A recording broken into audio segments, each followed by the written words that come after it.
Angelina Sondakh, yang menjadi rekan seperjuangan Anas Urbaningrum, nampak dalam kegiatan silaturahim akbar, yang diselenggarakan di Rumah Makan Ponyok Cinunuk, Kabupaten Bandung, Selasa, 11 April 2023. Dia pun bersama IGD Pasek Suardika, duduk satu meja saat menyantap hidangan berbuka puasa, di hari pertama Anas Urbaningrum bebas, dari Lapas Sukamiskin, Bandung. Angelina, yang tampil cantik dengan setelan elegan, berbusana hampir serba putih, mengaku ingin banyak berbincang dengan mantan Ketua Umum Partai Demokrat tersebut.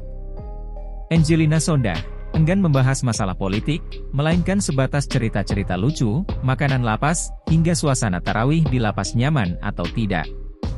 Angelina Sondakh pun berharap untuk Anas Urbaningrum yang diakuinya sebagai sosok sahabat sejati, untuk senantiasa selalu seperti Anas Urbaningrum yang dia kenali. Semoga tetap tawadu iman Islamnya. Dan semoga Allah lipat gandakan kebaikannya, beserta keluarganya. Intinya, barang siapa yang berbuat jahat itu, sebenarnya berbuat jahat pada dirinya sendiri, begitupun sebaliknya, ujarnya.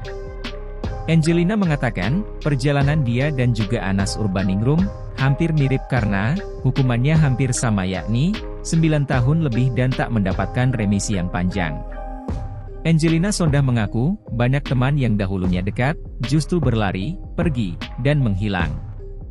Tetapi, Anas Urbaningrum, justru Angelina Sondakh mendoakan, agar Allah melindunginya dan memberikan rejeki melimpah, terlebih Anas dan keluarganya, telah merawat Ki Anu, yang merupakan anak yatim.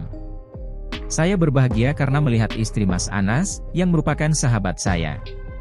Alhamdulillah, penantian panjang ini, tuntas dan Mbak Athiyah Laila, begitu tangguh dan sabar, karena posisi Mbak Athiyah, sama seperti orang tua saya, yang mengurus dari luar penjara, dan merasakan penderitaan lebih parah, katanya seraya mengaku merasa sedih, terharu, hingga mau menangis.